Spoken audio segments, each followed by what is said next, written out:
네, 안녕하세요. 여러분 반갑습니다. 코로나19 감염 위험이 엄중함에도 불구하고 오늘 자리해 주신 여러분께 감사의 말씀드립니다. 과학에 대한 여러분의 열정은 코로나쯤은 이겨낼 수 있다는 생각에 한편으론 뿌듯하기까지 합니다. 이제 곧 국내 기술로 개발된 우주 로켓인 누리호 시험 발사가 예정되어 있는 등 우주 개발에 대한 국민적 관심도가 어느 때보다 높아지고 있는데요. 저는 앞으로 항공우주 산업의 경쟁력이야말로 미래 과학 강국으로의 성장 동력이 될 것임을 믿고 있습니다. 여러분도 그렇게 생각하시나요? 아유, 감사합니다. 자, 오늘 행사를 위해 수고해 주신 한국과학우주청소년단과 관계자 여러분께 진심으로 감사의 말씀을 드리며 간략히 오늘 행사 소개를 드리겠습니다. 오늘 행사는 여성 우주과학기술인 특강에 이어서 천리안 위성 EA호 만들기 체험과 야외 광장에서 진행되는 에어로켓 발사 체험, 외계인과 함께 사진 찍기 등이 진행될 예정입니다.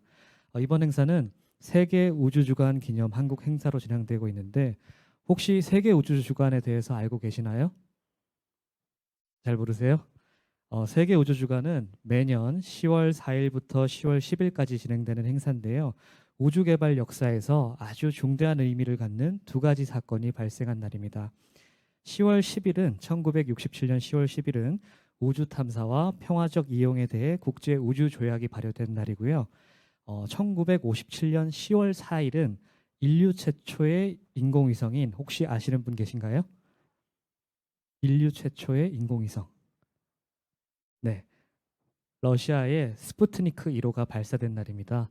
이 두 역사적 사건을 기념해서 제정된 세계 우주주간은 1999년 유엔이 제정한 이래 전 세계 100여 개국이 참여하는 우주과학기술 분야의 아주 큰 글로벌 행사입니다. 세계 우주주간은 해마다 다른 테마로 개최되는데 올해는 우주와 여성이란 테마로 진행됩니다. 우주 개발에 있어 여성 과학자분들의 노고와 업적을 다시금 생각해 보게 되는데요. 오늘은 이미 안내 받으셨듯이 대한민국의 항공우주의 미래를 이끌어 가시는 여성 과학자 한 분을 모시고 소중한 시간을 가지도록 하겠습니다. 여러분 혹시 올해 개봉된 영화 승리호를 혹시 보셨나요? 보셨어요? 어떤 내용인지 혹시 기억나나요? 승리호는 우주 쓰레기를 주워서 돈을 버는 청소우주선 승리호에 관한 영화였는데요. 오늘 특별 강연은 한국천문연구원 최은정 우주위험연구실장님께서 뉴스페이스 시대에 지속 가능한 평화적 우주 활동을 위한 메시지 우주 쓰레기가 온다라는 주제로 수고해 주시겠습니다. 여러분 큰 박수로 맞이해 주시기 바랍니다. 네, 최은정 실장님 간략한 본인 소개와 함께 좋은 말씀 부탁드리겠습니다. 네, 안녕하세요. 저는 한국천문연구원 우주위험감시센터에서 우주위험에 대해서 연구하고 있는 최은정이라고 합니다. 오늘 이렇게 일요일인데도 불구하고 과학관에 오신 여러분들 너무 환영하고요. 이렇게 만나 뵙게 돼서 너무 반갑습니다.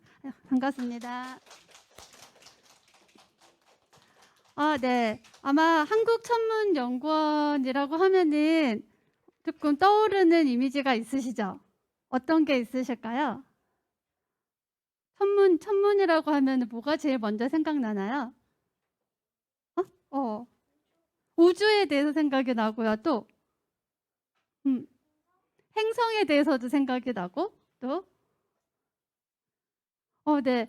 아마 천문이라고 하면은 옆에 그 천문관도 있더라고요. 여러분들이 뭐 태양, 지구, 달 이런 행성에 대한 별, 행성, 은하 뭐 이런 거 다 떠오르실 거예요. 저희 천문연구원은 그런 별도 관측을 하고요. 또 지구 주변에 있는 것들도 관측을 하고 외계 행성도 관측을 합니다. 여기 천문연구원에서 그런데 저는 우주위험감시센터라는 곳에서 연구를 하고 있는데요. 우주 위험이라고 하면 좀 생소하죠? 아까 승리호 영화를 본 친구가 있다고 했었는데 뭐가 좀 비슷하게 떠오르지 않을까요? 우주 위험하면 뭐가 떠오르세요? 어? 어떤 게 떠오를까요? 여러분들 왜 소행성이 지구에 충돌하면 어떻게 될까? 지구가 파괴될 수도 있죠. 또 목성에도 소행성이 충돌할 수도 있거든요. 또 지구가 파괴될 수도 있고 또 그런 위험들이 있고요. 또 그거 말고 사실 소행성 같은 경우에는 인간이 만든 건 아니잖아요. 지구처럼 자연적으로 생성이 돼서 어떻게 보면 우리가 인간이 조정할 수 없는 위험들이 있어요. 그런데 그런 위험에 더해서 최근에 이제 이런 우주 개발이 많이 되면서 또 다른 위험이 발생하고 있거든요. 그래서 저희는 우주에서 일어나는 여러 가지 위험들, 특히 인간들에게 인류에 위험이 되는 해를 끼칠 수 있는 이런 위험들을 감시하고 분석해서 최대한 우리 인류가 안전하게 보호받을 수 있는 대응 방안을 마련하는 일들을 하고 있어요. 여러분들 지구를 지켜라 이런 구호 알죠? 선생님이 지구를 지키는 일을 하고 있습니다. 그래서 우리 왜 지구 특공대, 여러분들 지구 특공대가 되고 싶다고 하면은 우주 위험에 대해서 연구를 하시면 돼요. 그 지구에 대한 보호와 그리고 인류의 안전을 지키는 일은 사실 우리나라만 하는 일은 아니거든요. 그래서 선생님은 그 해외 다른 국제적인 다른 나라들하고도 같이 협력을 하고요. 매년 6월이나 2월에 오스트리아에 항상 가요. 오스트리아에 있는 수도가 어디죠? 비엔나죠. 우리 알고 있는 비엔나. 그 비엔나에 매년 가고 있거든요. 거기에서 어떤 일들이 벌어지냐면 오늘 세계 우주 주간에 해당하는 행사잖아요. 그 행사가 바로 유엔에서 지정한 행사인데요. 그 유엔의 우주위원회가 열리는 곳이기도 해요. 그래서 거기에서 많은 나라들이 모여서 어떻게 하면 지구를 안전하게 지킬 수 있는지를 연구를 하고요. 특히 제가 연구하고 있는 우주 위험에 대한 부분들을 많이 논의를 하고 있어요. 어떻게 하면 우리가 안전하게 될지. 한번 여러분들하고 오늘 이렇게 귀한 시간을 냈으니까 여러분들도 지구를 지키는 마음으로 한번 같이 봐주시면 좋을 것 같습니다. 오늘 제가 정한 제목은 제일 큰 제목은 우주 쓰레기가 온다라는 제목이에요. 이거는 제가 최근에 7월 달에 책을 내게 됐는데 그 책 제목이기도 하고요. 이 우주 쓰레기라고 하면은 아마 또 떠오르는 게 있으실 거예요. 그렇죠? 뭐가 떠오르시나요? 뭐가 떠오를까? 쓰레기라는 말은 많이 알죠? 우리 요즘에 쓰레기 대란이라고 해서 플라스틱 등 환경 오염의 주범이 되고 있는 우리가 지구상에서도 쓰레기 대란 때문에 굉장히 신경을 많이 쓰고 있어요. 그런데 우주 쓰레기라고 하면 뭐가 될까요? 우주에도 쓰레기가 있어요. 그래서 그 얘기를 한번 해보겠습니다. 결국엔 이런 우리가 지상에서도 환경 오염이나 이런 걸 줄여야 우리가 안전하게 생활할 수 있는 것처럼 우주에서도 이런 우주 쓰레기 문제를 해결해야 하지만 우리가 지속 가능한 평화적인 운영을 할 수 있다. 이런 내용이거든요. 한번 그거를 같이 얘기해 보겠습니다. 첫 장면인데요. 여러분들 이거 보니까 뭐가 떠오르나요? 별똥별 같죠? 뭘까요? 네. 이 화면은 어떤 화면이냐면요. 우주선이 떨어지는 장면이에요. 아까 별똥별이라고 해줬는데 우리가 최근에 유성우 떨어지는 거 혹시 봤나요? 아마 과학관에서 행사들도 많이 했을 텐데 우리가 하늘에서 밤하늘에서 볼 수 있는 반짝반짝하는 별들도 있지만 갑자기 뭔가 섬광이 비치면서 지상으로 떨어지는 모습을 보여주는 것도 있거든요. 그런 거 우리가 별똥별이라고 하죠.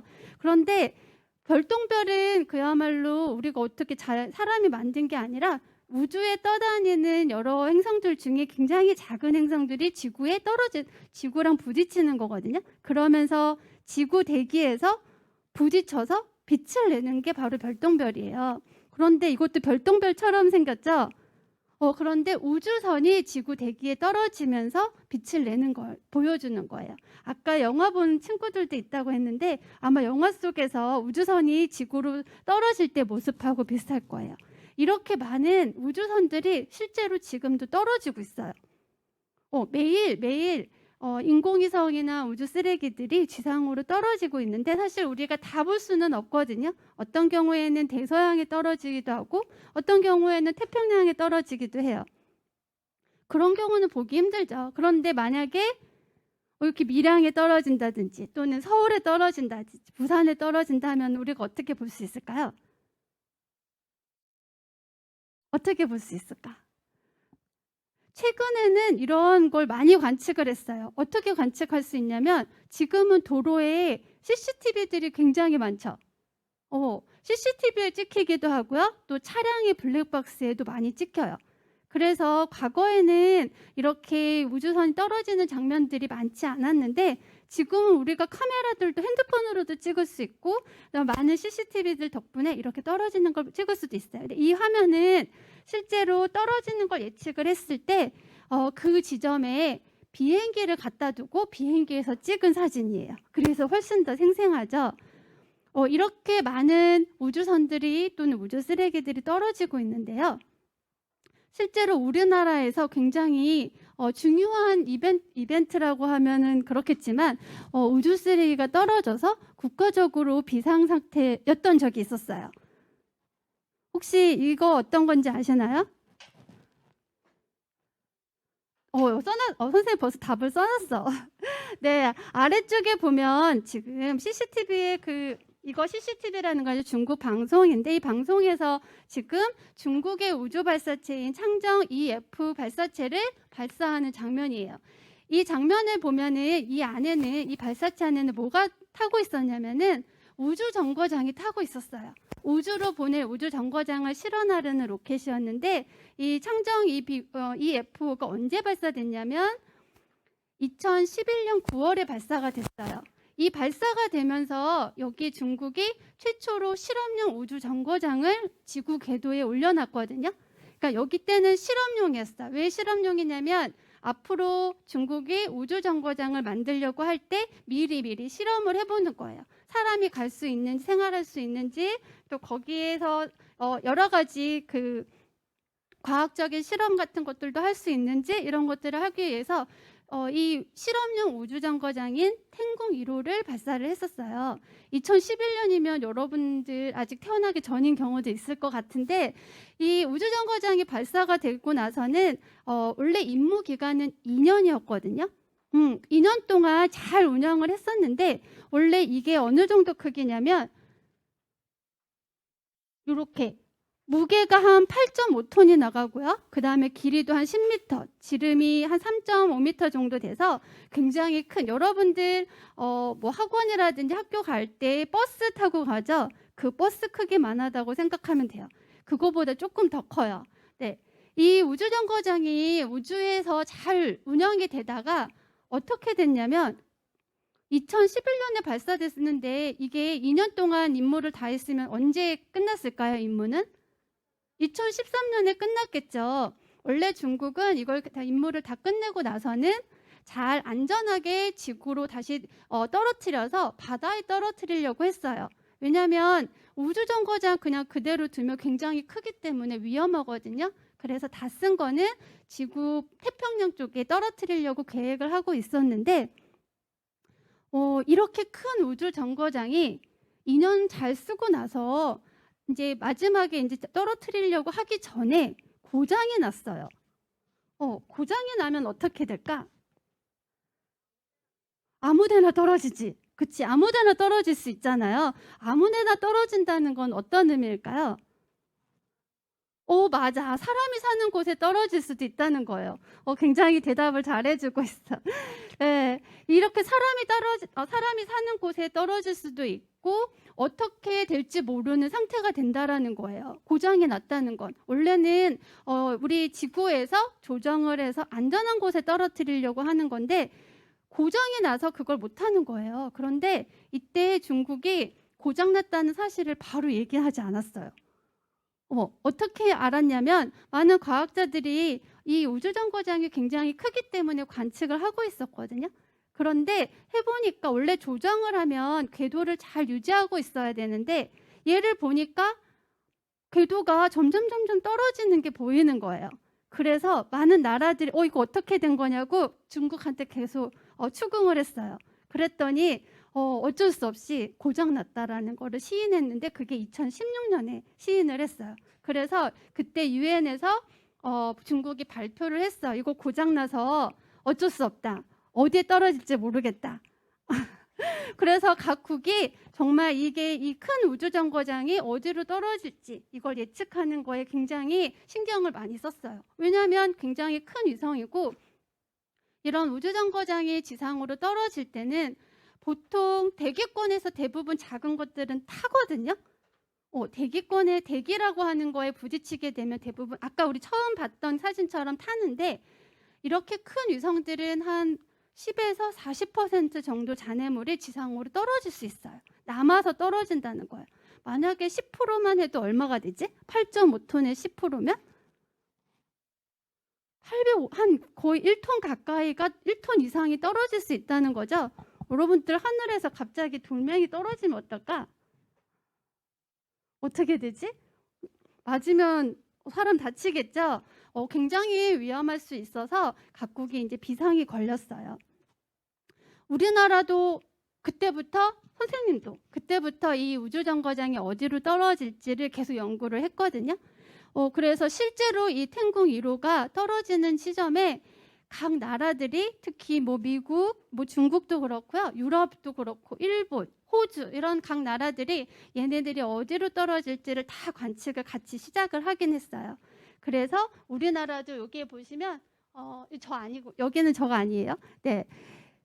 우리나라도 이 텐궁 1호가 어디로 떨어질지 상황실이 열렸었어요. 언제 열렸냐면은 2018년 3월에 2016년 6월에 이제 고장이 났다라고 발표가 나고 나서 거의 한 2년 가까이 됐을 때 이제 실제로 고도가 한 250km 정도 아래로 떨어지면서 이제 한 며칠 이내로 지구로 돌진한다라는 이제 발표가 나기 시작한 거예요. 그래서 저도 여기에서 같이 연구를 했었거든요. 실제로 이 떨어진다고 하면 이 떨어지는 지역이 대부분 대도시들이 많은 지역이 위험 지역이었어요. 그래서 여기 아래 사진들 보면은 이게 어떤 사진들이냐면 이때 실제로 2018년 3월에 우리나라에서 이 텐궁 1호가 떨어지는 것에 대해 대비하기 위해서 많은 과학자 그리고 정부에 있는 사람들 그리고 공군도 여기 보시면 어디 있을까? 여기 공군복 입으신 분도 계시죠? 이렇게 공군에서도 참여를 해서 만약에 이 텐궁 1호가 떨어졌을 때 사람이 다치지 않아야 되고 만약에라도 누군가 다치거나 뭐가 재산이 파괴가 됐을 때 빨리 대응할 수 있도록 미리 준비를 하고 있었어요. 여기 저예요.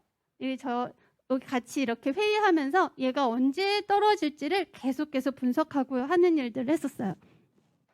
그래서 실제로 이렇게 우리나라 뉴스에 우주 위험에 대한 위기 경보가 발생한 적이 있었어요. 혹시 이거 뉴스를 보시거나 하신 분 있을까요? 2018년이니까 좀 됐죠. 벌써 한 3년이 지났어요. 이때 우주위험 위기 경보라는 단계가 발령이 됐고요. 아마 여기 기상과학관이니까 우리가 뭐 태풍이라든지 지진이라든지 일어나기 전에 예보를 하죠. 이 우주 위험도 예보를 할 수 있어요. 물론 다 할 수 있지는 않은데 아까 텐궁처럼 이게 고장이 났다라는 게 밝혀진 것들은 우리가 예보를 할 수 있거든요. 그래서 미리 계산을 해보니까 2018년 3월부터 저희가 계속 해봤더니 4월 2일 정도 떨어질 것 같은 거예요. 그러면 그때 만약에 우리나라가 만약에 거기에 포함이 안 되어 있으면 우리는 위험에 대한 경보 날릴 필요 없겠죠. 그런데 정말 어떻게 보면 불행하게도 우리나라가 마지막 궤적에 포함이 되어 있었어요. 그래서 정부가 이렇게 우주위험 위기 경보를 발령을 했습니다. 만약에 이 경보가 만약에 심각 단계까지 가면 여러분들 요즘에 재난 문자 많이 받죠? 코로나 때문에 많이 받고 있죠. 아마 이 우주 위험에 대해서도 만약에 경보가 다음 단계로 높아졌으면 여러분들한테 잠시 집에만 머물러 달라고 문자가 갔을 거예요. 실제로 이 우주 위험 위기 경보가 발령이 되면은 여러분들한테 그런 재난 문자도 보내고 뉴스에도 이제 계속 나올 텐데 그때 저희가 어떻게 준비하고 있었냐면 2018년 4월 2일이 월요일이었거든요. 월요일 날 아침 9시 때였어요. 월요일 날 아침 9시는 어떤 시간대지 보통? 아침에 출근하러 가고 여러분들 학교 가고 그런 시간이죠. 그래서 그땐 사람들의 이동이 굉장히 많은 시간이에요. 그래서 어떻게 하냐면 이 위기 경보가 만약에 났는데 그 시간대에 우리나라에 떨어질 것 같다. 그러면 여러분들한테 학교 한 1시간만 늦게 가주세요. 출근 1시간만 늦게 가주세요. 이렇게 문자가 갔을 거예요.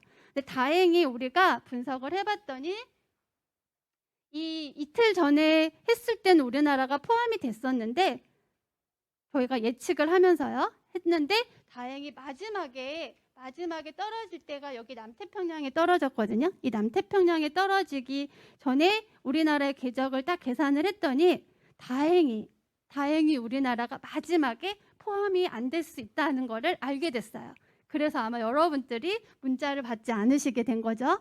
하지만 다행이기도 하지만 결국에는 남태평양에 떨어질 때 우리나라를 지나가면서 저희가 한 일주일 동안 24시간 대기를 하고 있었어요. 어떻게 될지 몰라서. 다행히 4월 2일 9시 때 우리나라가 포함이 안 됐다는 걸 알게 되고 그래서 위기 경보가 해제되는 사건이 있었습니다. 근데 이게 2018년에 이 텐공 1호가 굉장히 커서 이런 사건이 있었는데 최근에도 있었어요. 혹시 기억나는 뉴스 같은 거 있나요? 비슷한 뉴스 있었을 텐데. 중국이 이 우주 정거장을 만들기 위해서요. 최근에 굉장히 많은 우주선을 발사하고 있거든요.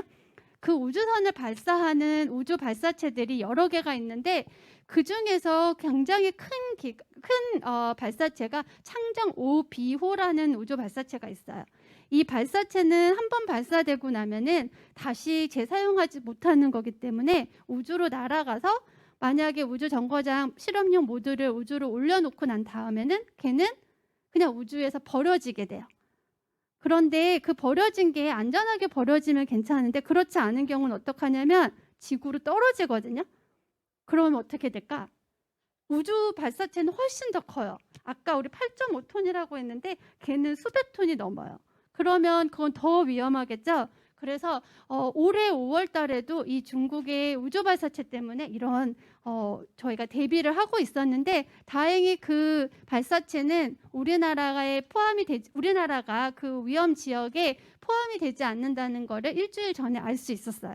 그래서 이런 뉴스가 나오진 않았지만 지금 전 세계적으로 이런 발사체나 위성이 떨어지는 일들이 워낙 많아서 그 당시에 우리나라가 포함이 되어 있지 않은데도 뉴스들이 많이 있었습니다. 실제로 이렇게 해제가 되면서 이런 추락에 대한 예측을 했는데요. 저는 이 천문연구원에서 이 예측하는 일을 하고 있는 거죠. 아마 좀 전에 저희가 소개를 할 때 이 우주 주간에 대한 얘기를 하면서 우주 주간이 시작된 시간 그 날짜를 얘기를 하셨을 거예요. 우주 주간은 유엔에서 정의를 했는데 언제부터냐면 10월 4일부터 10월 10일까지예요. 왜 10월 4일이라고 했냐면 바로 이 러시아의 스푸트니크 1호가 발사된 날이 57년 10월 4일이거든요. 이 10월 4일은 굉장히 의미가 있고 그다음에 이거는 전 지구적으로 최초에 일어난 일이기 때문에 이때부터 우리가 우주 시대라고 얘기를 하긴 해요. 이게 스푸트니크 1호의 모습이에요. 굉장히 그냥 알루미늄 구 같이 생겼죠. 무게도 한 80kg 정도밖에 되진 않지만 과거에 우리가 구소련이나 미국이나 전 사람들이 우주로 나간다는 생각을 잘 못하고 있을 때 우리가 사람을 대신해서 어쨌든 이렇게 인공위성을 우주로 보냈다라는 사실이 굉장히 사람들이 쇼킹했던 거죠. 그래서 그때 스푸트니크 쇼크라는 말도 생겼어요. 모든 전 세계 사람들이 굉장히 충격을 받았거든. 자, 우리가 이렇게 스푸트니크 1호를 발사하면서 인류는 계속 우주로 나가고 싶어 했거든요. 우주로 나가고 싶어 하는 거에 사람을 대신해서 많은 인공위성도 보냈지만 사람도 나갔어요. 아까 맨 처음에 뭐가 있었죠? 스푸트니크 1호가 있었죠. 그 다음에 어떤 또 이벤트가 있을까요? 어떤 이벤트가 있었을까? 우주 하면은 제일 많이 떠오르는 거 있지 않을까? 응? 아폴로 11호. 아폴로 11호 전에 우주인이 먼저 나갔던 경우가 있었어요. 아폴로 11호는 바로 다음에. 그쵸? 최초로 아까 인공위성이 발사된 이후에 실제로 사람이 한번 지구 대기권을 벗어나 보는 일이 있었는데 바로 이 유리 가가린이 61년도 4년밖에 안 지났는데 바로 우주선을 타고 지구 궤도를 4바퀴를 돌고 돌아왔어요. 이때 탔던 우주선 이름이 보스토크 1호라고 하는 거고요. 이 유리 가가린이 최초의 우주 비행사가 된 거죠. 그리고 아까 학생이 얘기해 준 아폴로 11호가 69년에 갔습니다. 아마 여러분들 최근에 우주 하면은 제일 많이 나오는 뉴스가 있는데 누구 뭐 최근에 본 우주 관련된 뉴스 있을까요? 네, 뭐 있을까? 정답. 여행. 민간 우주 여행이 시작이 됐어요. 과거에는 이렇게 아폴로 11호처럼 우주복을 다 차려입고 그 다음에 우주 비행사가 되기 위한 훈련을 3년, 4년 이렇게 받고 우주로 나갔었는데 이제는 훈련을 받지 않은 민간인들이 우주로 나가는 일이 올해부터 시작이 됐어요. 최근에 정말 그 세계에서 부호들이 특히 우주 산업에 투자를 하면서 여기에 보이는 이 사진이 지금 여기가 굉장히 나이가 많은 할아버지시잖아요. 이 할아버지가 리처드 브랜슨이라고 하는 굉장히 부호인데 이 사람이 우주여행에 대한 꿈을 갖고 실제로 우주선을 만든 거죠. 여기에 우주선을 만들면서 이때 우주선을 어디까지 보낼까 했는데 이 사람은 어떤 우주선을 만들었냐면 비행기 같은 우주선을 만들었어요. 우리 비행기는 한 어느 정도 올라갈까? 고도가. 우리 지구에서 우리 비행기 타보면 어느 정도 올라갈까? 보통 비행기가 다니는 높이는 10km 정도가 돼요. 고도 10km. 여기 땅에서부터 한 10km 올라가는 거. 여러분들이 높은 산에 올라가는 정도면은 한 보통 1km 정도면 높은 산이거든요. 자, 1km 정도보다 훨씬 한 10배가 되는 곳에 비행기가 다녀요. 여러분들 비행기 타면 아래 보이는 거 어떻게 보이는지 알잖아요. 그렇죠? 그렇게 타는데 그거의 10배. 비행기보다 더 10배가 높아야 그때부터 우주가 시작이 된다고 하는데 사실 그 비행기를 거의 10배가 되는 높이까지 보내려고 하는 거죠.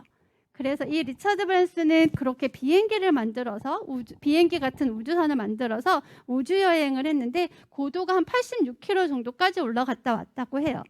그리고 아래쪽에 보면은 이거 굉장히 영화에 있는 어떤 스타워즈 같은 느낌이 드는데 이거는 미국에 있는 앨런 머스크라고 하는 굉장히 큰 대표인데요. 여러분도 아마 많이 들었을 거예요. 테슬라라고 하는 전기차, 이 전기차를 만들고 있는 회사의 대표죠. 근데 여기서 어떤 것도 하냐면 우주선도 만들고 우주 발사체도 만들고 있어요.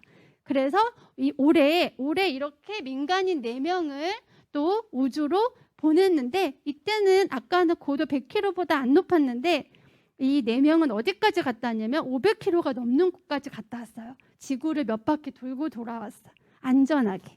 또 여기 사진은 안 나와 있지만 우리 아마존이라고 하는 회사 많이 알죠? 이 아마존의 대표도 그 제프 베이조스라고 하는 사람이 있는데 이 사람도 형제하고 같이 우주선을 타고 자기 회사에서 개발한 블루 오리진이라는 그 로켓을 타고 고도 한 110km까지 올라갔다가 내려왔어요. 그때 올라갔다 내려오는 그 시간이 한 얼마 걸렸을까? 얼마 걸렸을 것 같아요? 10분. 비슷하게 맞췄어. 11분. 정확하게 11분. 이 11분이 걸렸는데 여러분들 혹시 자이로드롭 같은 거 타봤나요?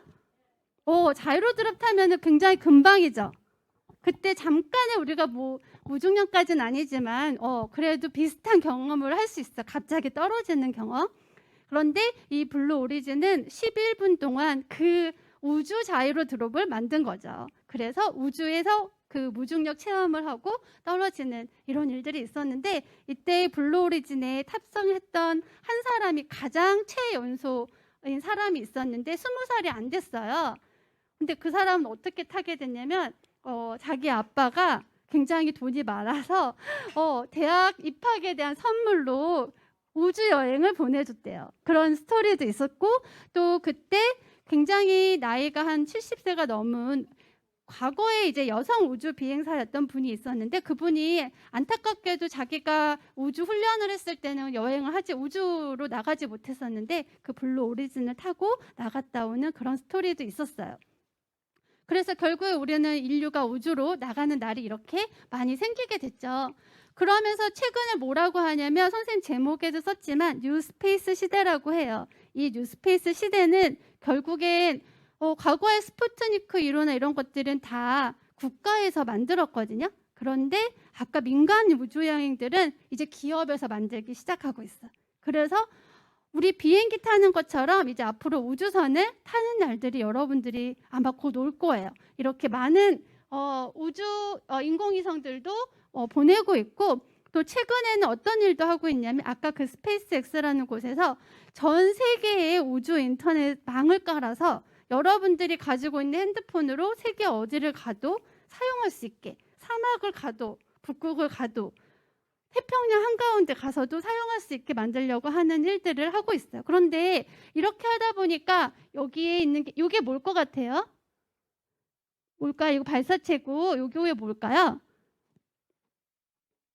뭐가 똑같은 게 다 막 따닥따닥 붙어 있죠? 뭘까? 위성이야. 인공위성이에요. 이 인공위성이 여기 몇 개가 붙어 있냐면 똑같은 인공위성을 60개를 붙여놨어요. 전에 아까 그 창정 EFO나 OBO는 큰 우주선이나 그다음에 인공위성을 하나씩만 발사를 했었는데 이제는 이 스페이스X가 만드는 로켓 안에는 작은 인공위성 60개를 한 번에 발사를 하고 있는 거예요. 그래서 옛날에는 1년에 발사되는 인공위성 수가 한 30개 또는 300개 안 걸렸거든요. 왜냐하면 하루에 한 번 발사하면 하나 발사하는 거잖아요.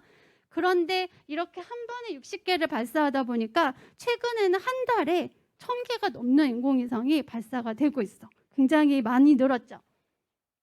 우리나라도 많이 발사했거든요. 여기 기상과학관에서 발사한 인공위성이 있어요. 여러분들이 만들 거. 뭐죠? 뭘까요?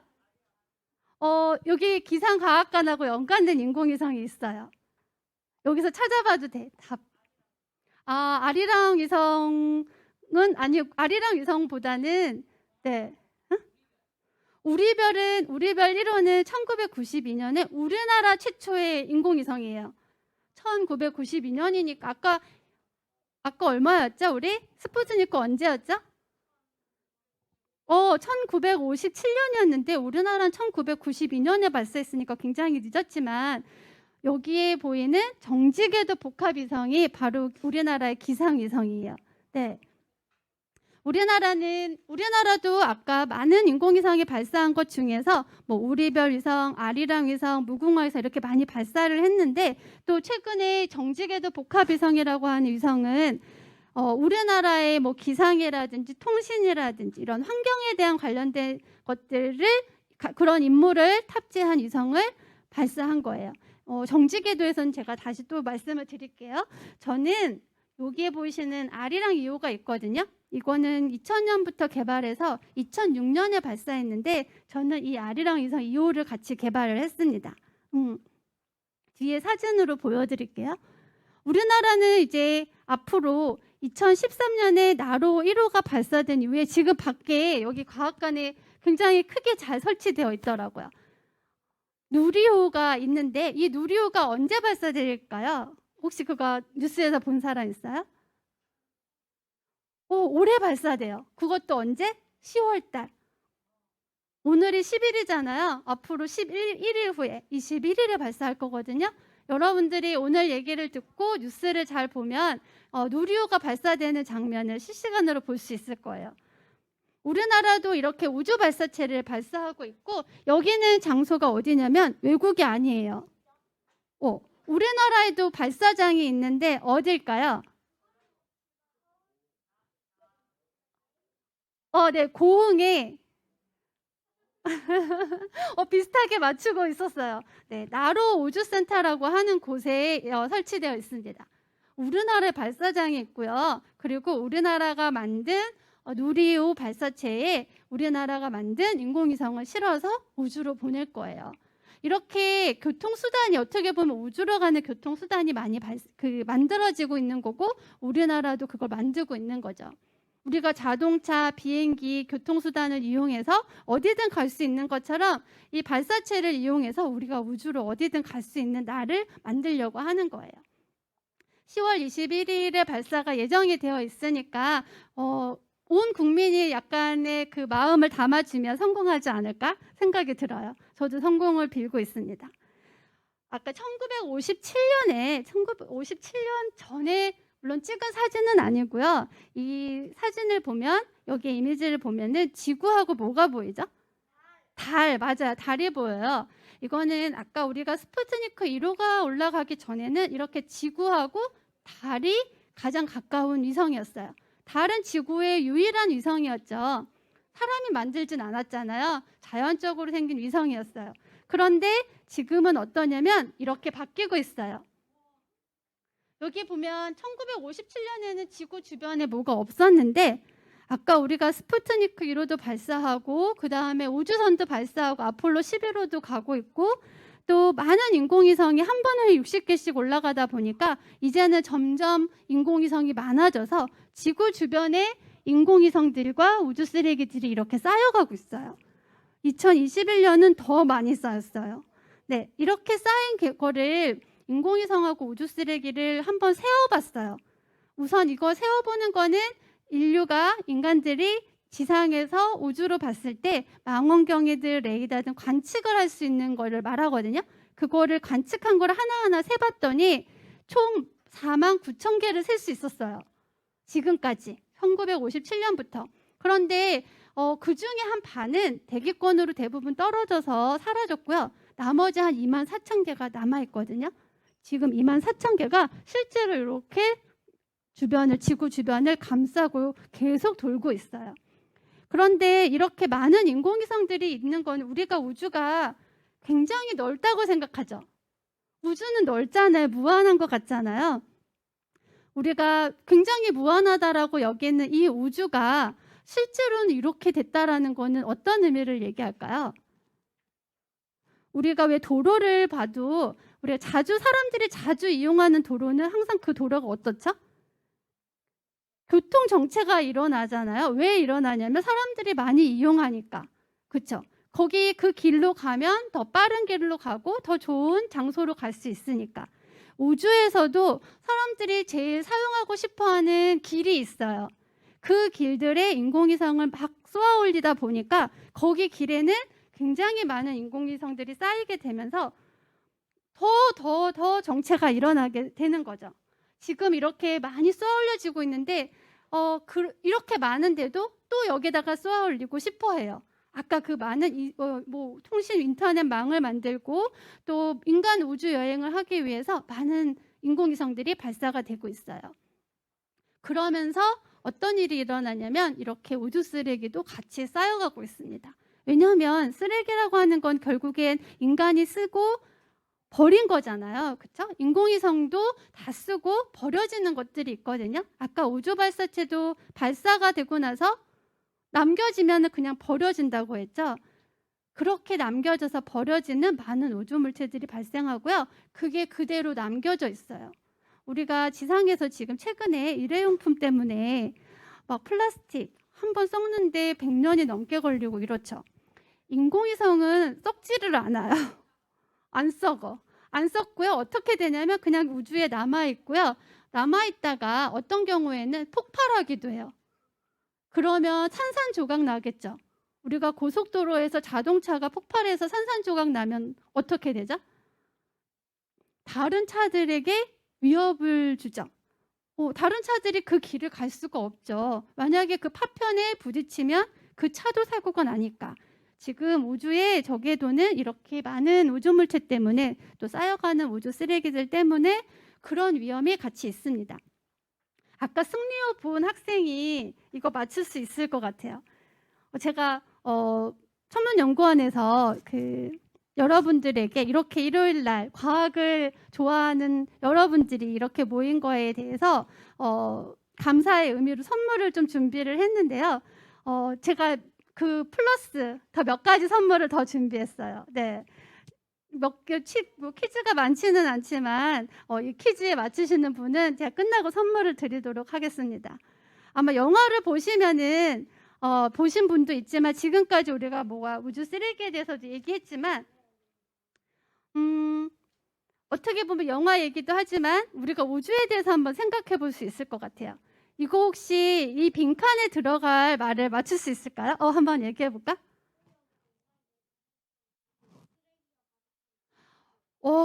이거는 정답으로 하겠습니다. 정확하게 바로 한 번에 답을 맞춰줬어요. 마지막에 선물 줄게요. 네,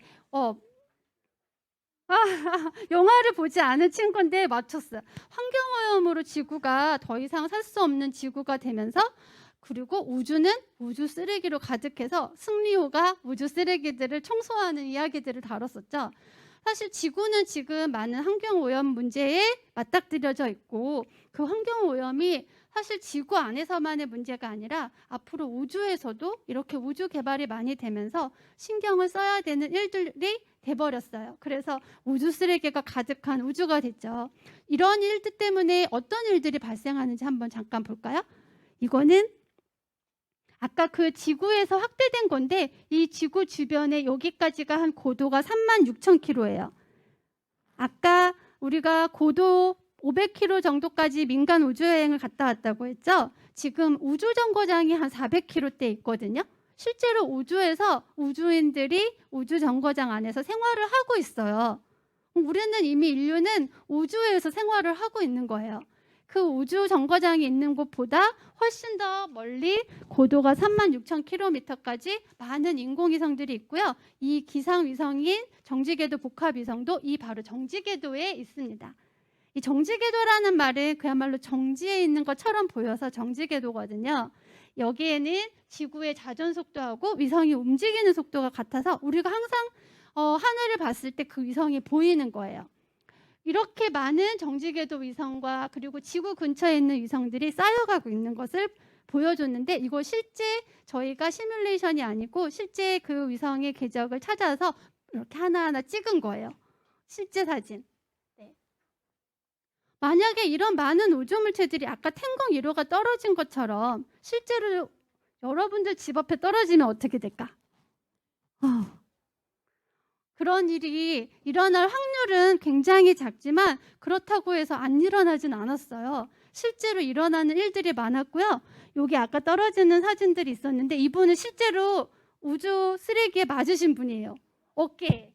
네, 실제로 그 우주 발사체 했던 어떤 그 작은 파편인데 이분이 아침에 이렇게 조깅 아니고 이렇게 강아지랑 산책을 하다가 뭔가 어깨에 뭐가 딱 부딪히는 느낌을 받았대요.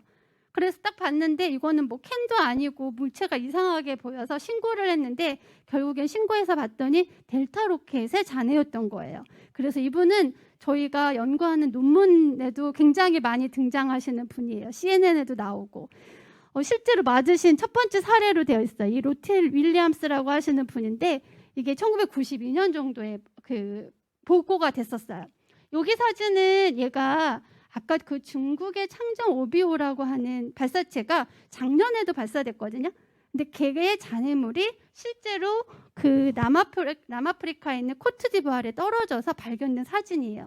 마을에 떨어졌는데 다행히 사람이 다치진 않았는데 마을의 일부의 가옥이 조금 파손이 됐다고 하고요. 이렇게 잔해물들이 떨어져서 실제로 보고되는 사례들이 있습니다. 네. 흔하지는 않지만 최근 들어서는 이제 이렇게 카메라들이 워낙 많아서 보고되는 사진들이 꽤 있어요.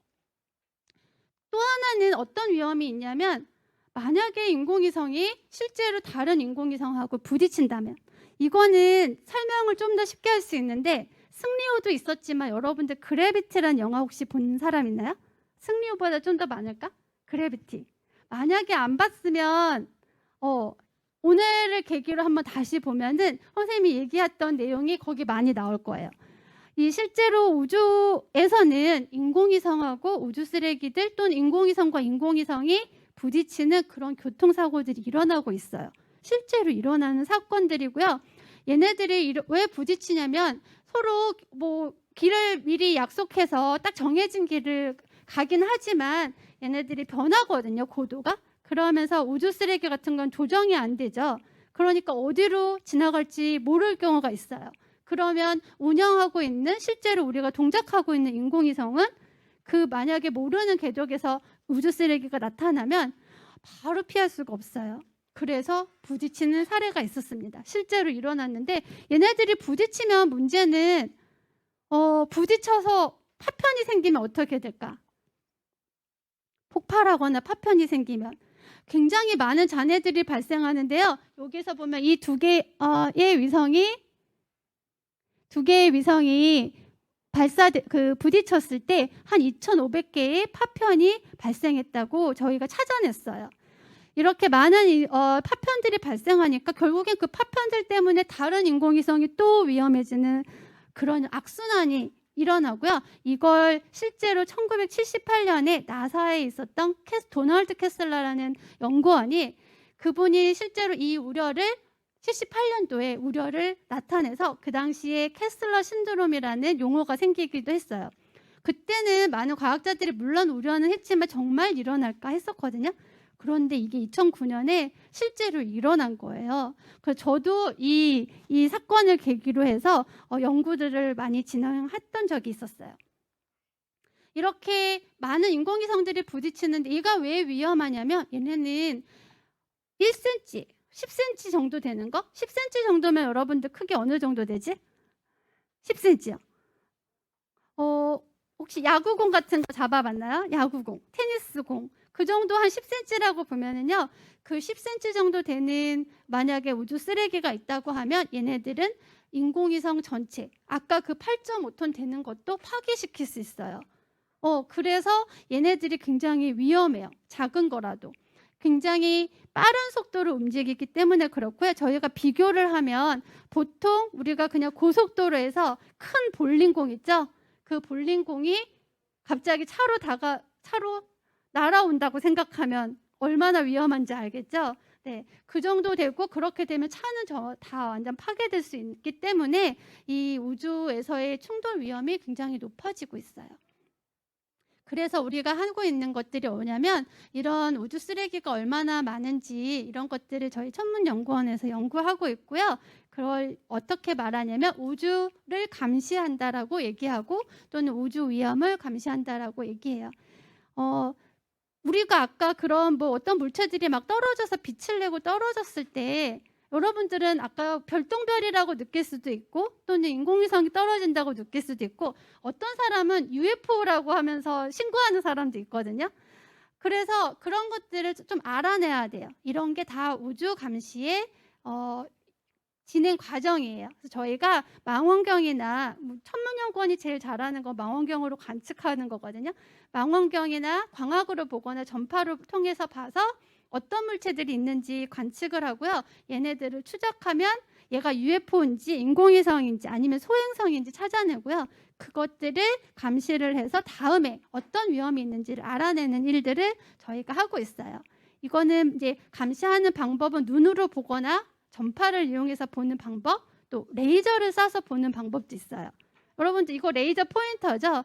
실제로 우주에다가 이거보다 굉장히 강한 파워를 가진 레이저를 쏘게 되면 인공위성이나 우주 쓰레기 맞았을 때 돌아오는 신호를 알 수 있거든요. 그렇게 해서 관측하는 방법도 있습니다. 우리나라가 이런 것들을 하고 있어요. 그러니까 인공위성도 개발을 하지만 인공위성 개발한 것들이 안전하게 운행이 되기 위해서 우리가 도로에 CCTV를 깔아놓는 것처럼 지구에 망원경과 레이더 이런 카메라들을 놓고 얼마나 위험한지를 찾고 있습니다. 이거는 실제로 이제 천문연구원의 우주환경감시기관에서 이렇게 찍고 있는데요. 보시면은 지금 여기 사진에 보면은 약간 이미지마다 이렇게 선들이 보일 거예요. 그게 인공위성이 지나간 궤적을 나타내요. 그래서 망원경이 밤에 보면은 인공위성들이 많이 지나가고 있고요. 아까 그 스페이스X 60개의 인공위성이 한 번에 올라가잖아요. 그럼 얘네가 처음에는 약간 은하철도 999처럼 줄을 지어서 기차처럼 지나가는 모습도 찍히곤 해요. 그래서 이렇게 관측하고 감시하는 일들을 우리나라도 하고 있고요.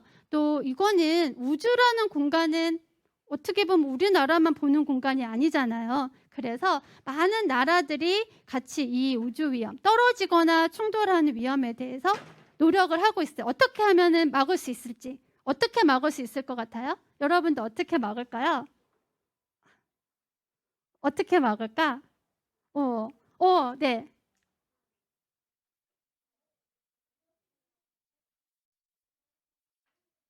어, 아까 다시 조금만 크게 얘기해 줄까?